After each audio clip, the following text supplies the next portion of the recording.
A lot of changes are happening at Ohio State starting today. And this probably puts some added pressure on Ryan Day as if he needed it. Locked on Big Ten starts right now.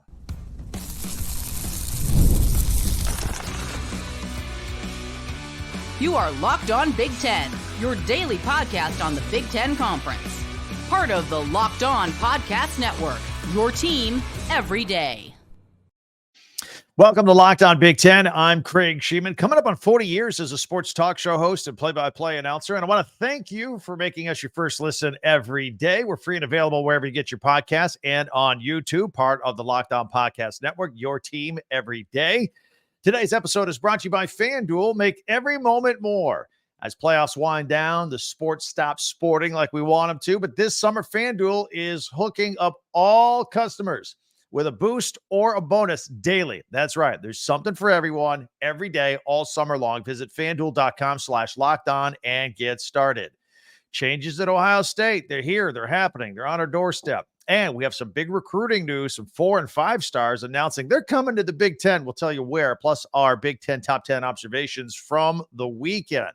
But first, there are a lot of changes going on at Ohio State, and one cannot wonder if these changes mean more pressure for Buckeyes coach Ryan Day and the football program.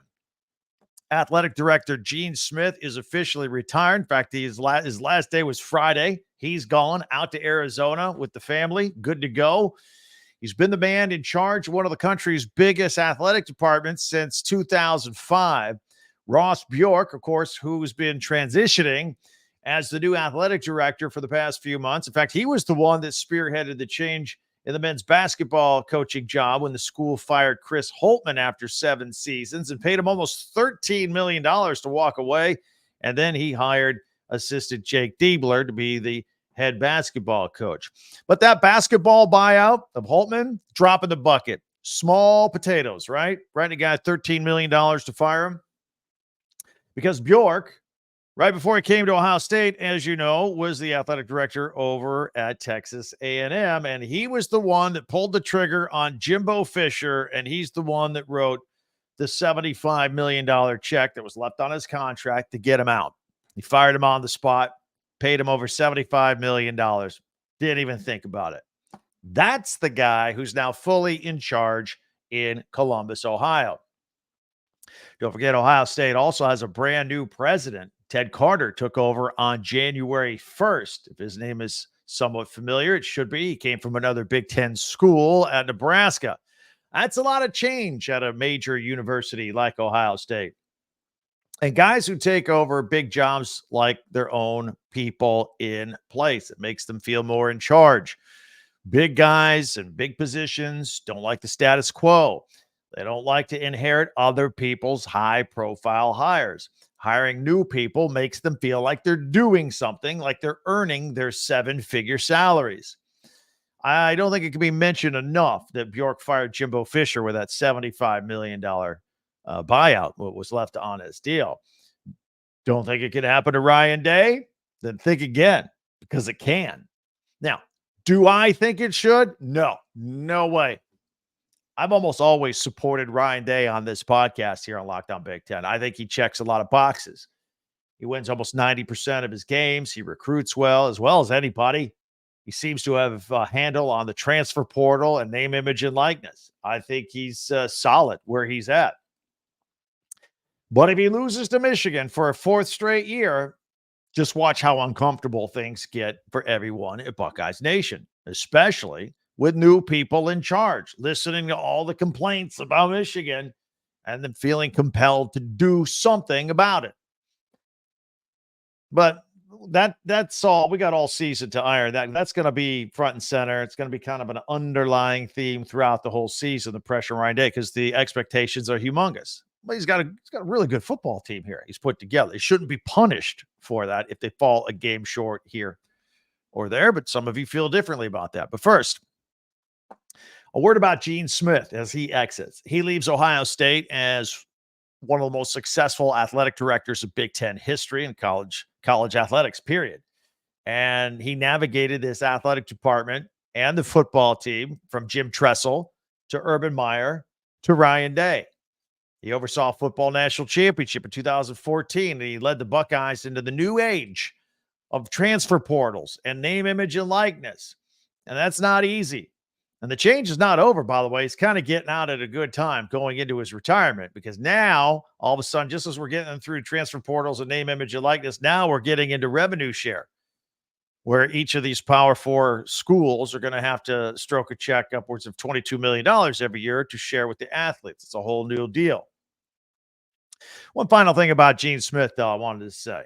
He's a big Ryan Day guy. And, that's why he gave him the job and supported him 100% when he gave him the job when, of course, Urban Meyer left. And he was the guy right there, supported him from day one. He supported him right up until his last day on Friday. So we'll see if Ryan Day sees some of the same support with the new regime in place. Now, I'm sure I'll hear from Buckeye fans and a few Michigan fans on YouTube on your comments or on our website. By the way, Ohio State and Michigan fans, get ready for the upcoming season by getting your Buckeyes and Wolverines school merch at talkbig10number10.com. You see the scroll on the bottom, talkbig10number10.com.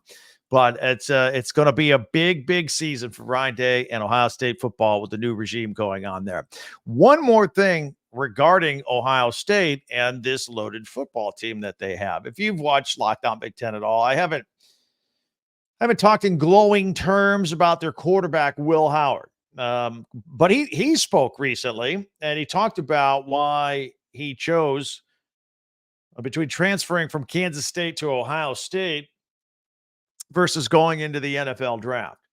First of all, he said those were his only choices, although I seem to recall his name floating around Southern Cal until Miller Moss stepped up for Caleb Williams and threw 6 touchdown passes in the bowl game. Then all of a sudden, you didn't hear a word about Will Howard, and then all of a sudden, he's going to Ohio State.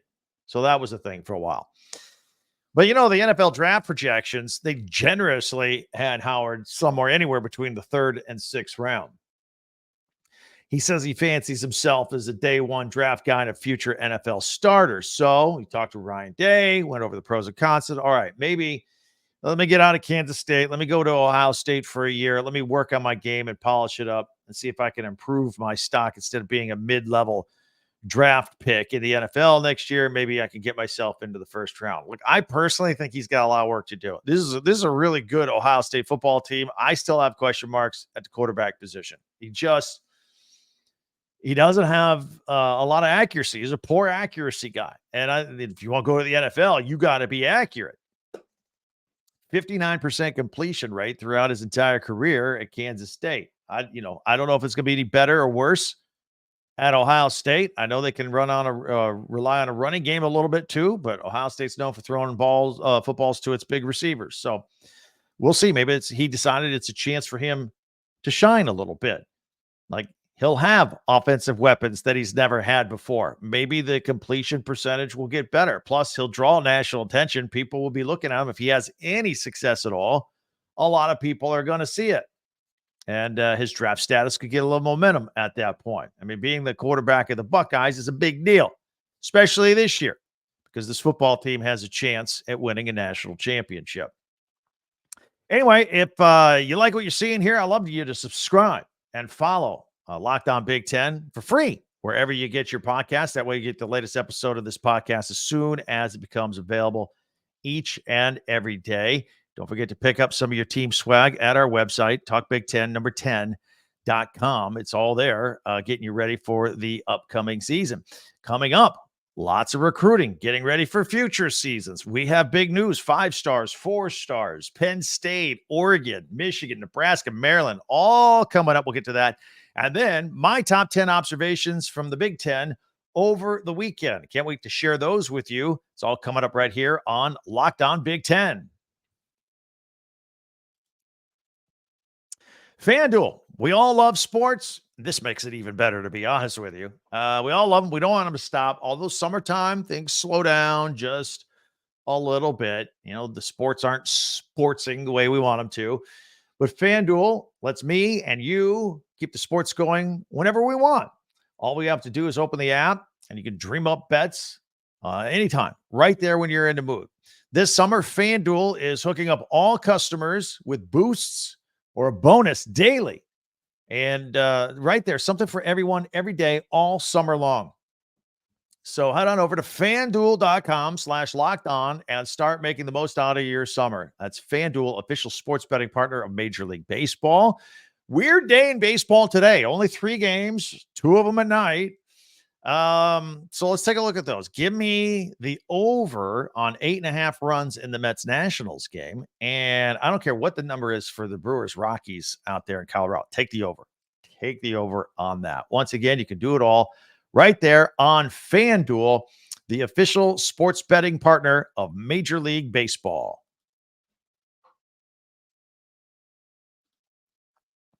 Well, thank you everybody for making Locked On Big Ten your first listen every day. Thank you, especially you everydayers out there. Meanwhile, be sure to subscribe on YouTube, share and follow and like Locked On Big Ten wherever you catch it on whatever podcast app you use, if you're audio only as well. Locked On Big Ten, your team every day. And don't forget to check out our website, talkbig1010.com. In addition to all the swag, we got all of our podcasts right there in order or grouped by your favorite school. Talkbig1010.com. Well, we spent a lot of time talking about Ohio State, so let's mention Michigan for a moment here. Top 50 wide receiver Andrew Marsh out of Katy, Texas, has canceled a visit to Oklahoma. This is fueling rumors that the standout may have narrowed his choice to Michigan. He was also considering Texas, staying in state, and Southern Cal. However, he is maintaining that he won't make an announcement until November. So we'll have to keep an eye on him as he plays another season out there in Katy. Last season at Katy Jordan High School, he caught 11 touchdown passes for 845 yards. Speaking of Michigan and Texas, we can't wait until the week 2 matchup between the two in the Big House. Everybody is parsing every word that Texas quarterback Quinn Ewers says because he's good, because Texas is good, and because Ewers' backup is a Manning, and historically they've been good.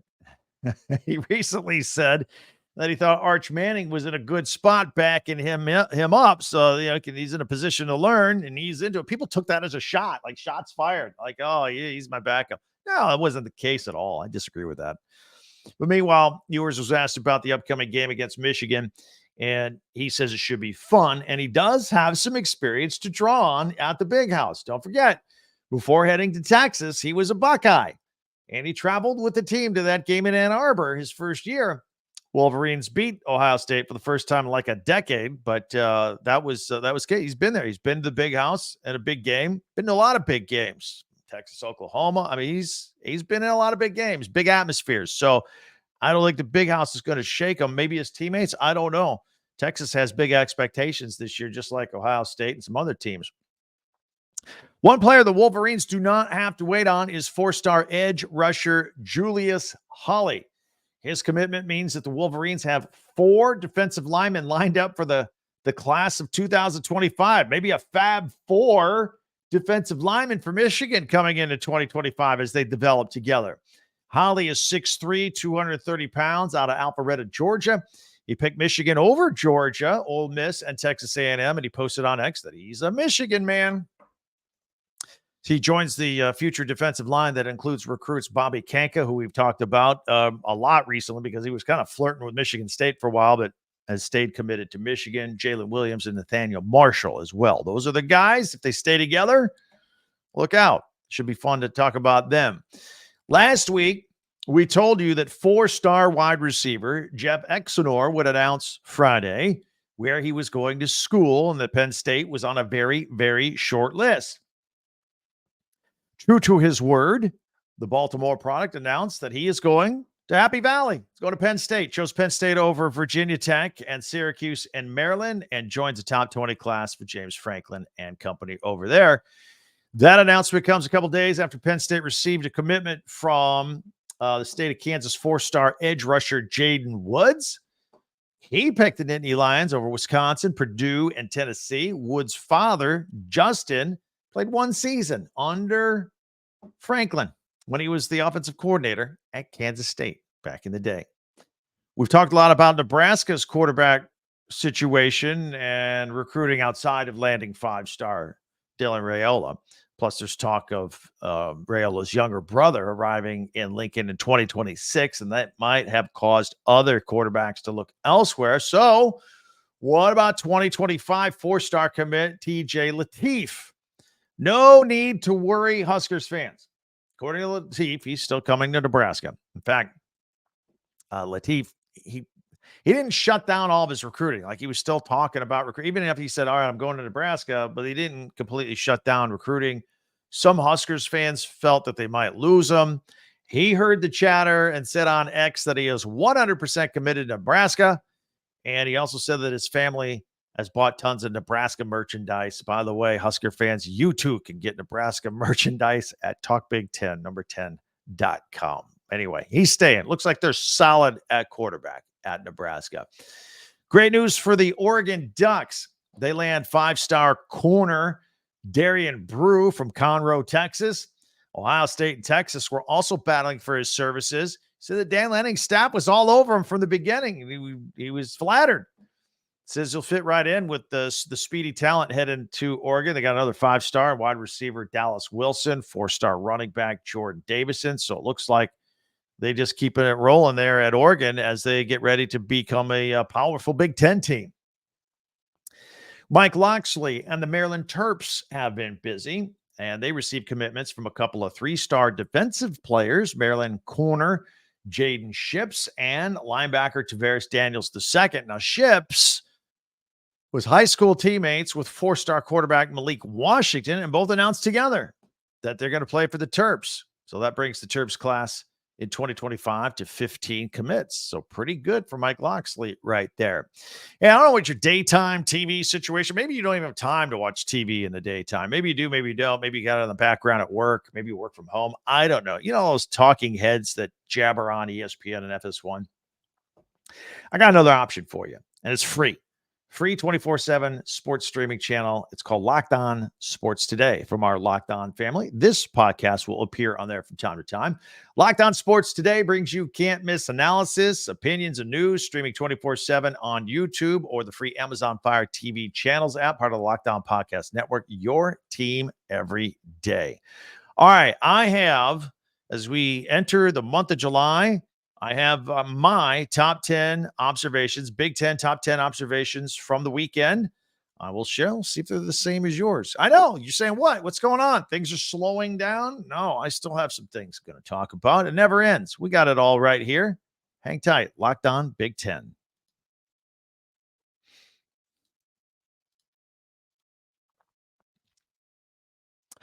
All right, let's take a look at our Big Ten top 10 observations from the weekend. I'll put them up here on the board. If you're audio only, a lot of you listening on podcasts on audio only, and that's great. I'll continue to encourage that to grow as well, as much as we do here on YouTube. But if you're on audio only, we will go ahead and describe them in detail. I'm going to put this on screen, and we're going to start it off at number 10.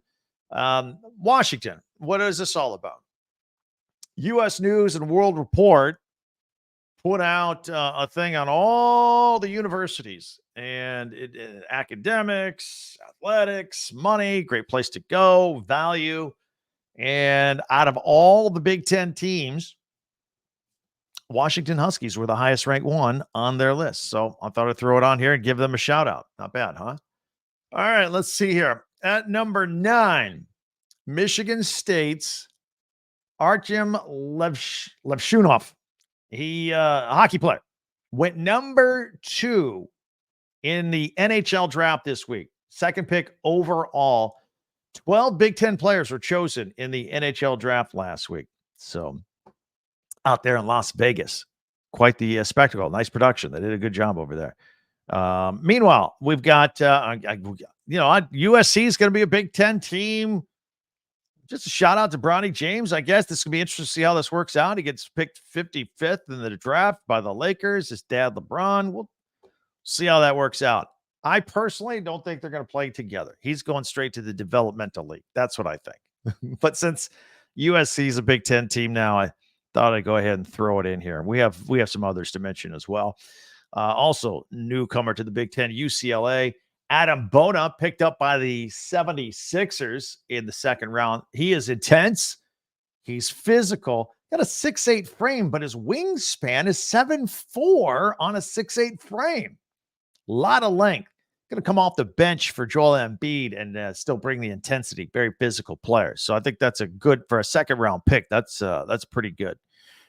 Meanwhile, at number 6, USC's Isaiah Collier, their point guard, and went to the Jazz.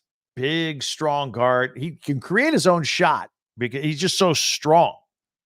He was, early on, he was ranked as a higher prospect in the NBA draft. So anyway, at number 5, let's go to the Gophers. Cameron Christie. He was the 46th pick, went the second round. Good shooter for the Clippers. So the Clippers pick him up. We'll see what they do. See how his career. You never know how quickly or slowly these guys' careers are going to develop the way the NBA is now. Shout out at number 4, Illinois' Terrence Shannon Jr. After some rough stuff in his personal life, rape charge. By the way, he was found not guilty, and then he was drafted a couple weeks later. When he played, I thought he was the most NBA ready player right now.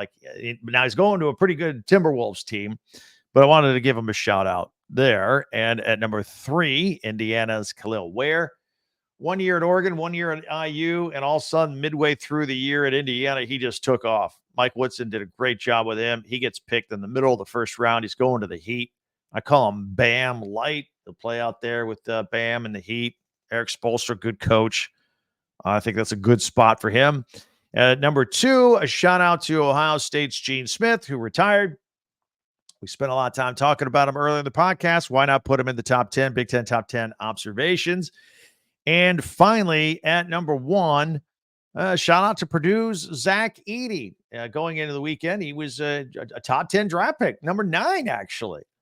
There were a lot of people that didn't think that was going to happen. He'd be a late first rounder. There was talk, last year he wouldn't even be drafted, and he gets into the top 10 going to Memphis. So congratulations to him. And those are our Big Ten top 10 observations, either from the weekend or going into the weekend. So some good stuff right there to talk about here in the so-called off season. So I hope you enjoyed that. Maybe I left something out. Let me know. Give me a shout out on the comments on YouTube. Don't forget on Twitter at TalkBig10, number 10. And our website, of course, TalkBig10, number 10.com. Be sure to subscribe and follow this podcast right now. Just a quick little subscribe. It's free. And then you and I are in the same Big Ten loop, getting ready for the season coming up in football. And you can follow this podcast right now on your favorite podcast app, and you'll get the latest episode of Locked On Big Ten as soon as it becomes available each and every day.